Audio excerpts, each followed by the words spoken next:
eu vejo que, de um lado, né, a gente tem que pensar as condições estruturais às quais os nossos discentes estão sendo formados, né? E eu, sinceramente, acho que fazer uma licenciatura hoje é um ato de coragem.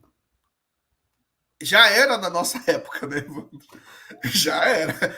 Mas hoje em dia, eu diria que duplamente um ato de coragem, porque, cara, você tem uma estrutura de Estado, uma sociedade, e a extrema-direita, a gente não pode achar que a extrema-direita é só burra, repito isso.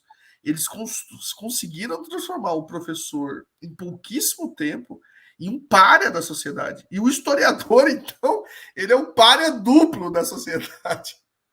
E isso tem muito a ver com o que eu vou responder aqui, porque diante dessa estrutura, né, e isso pensando em termos de status simbólico, né, mas também em termos econômicos, a gente tem uma sociedade precária, né, no âmbito da empregabilidade em vários níveis. Né?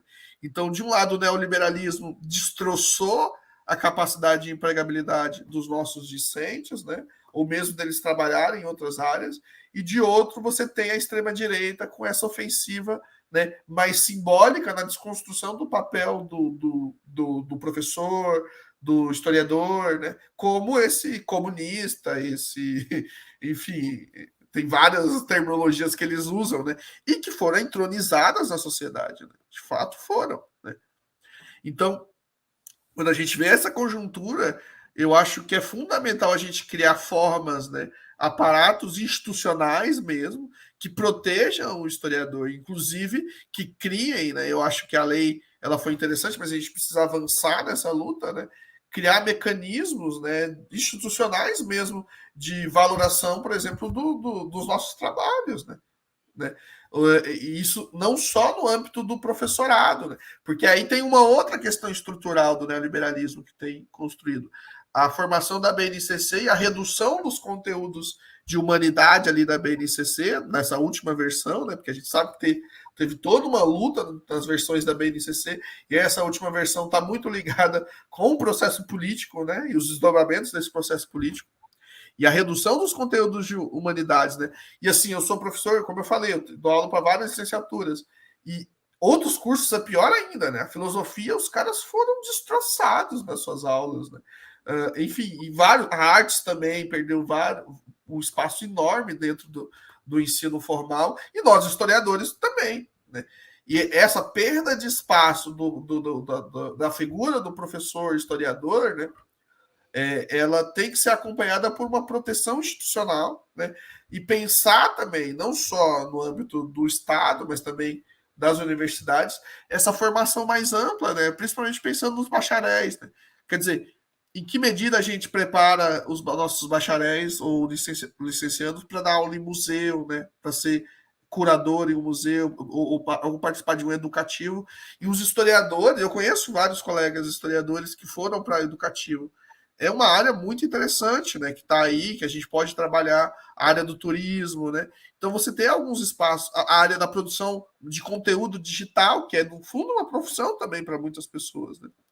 Então acho que esses campos, né? Que também tem toda uma precariedade, não vou mentir, né? Mas o fato é que a nossa profissão historiador no sentido tradicional, né, ao qual fui formado, que você teria um emprego como professor, né?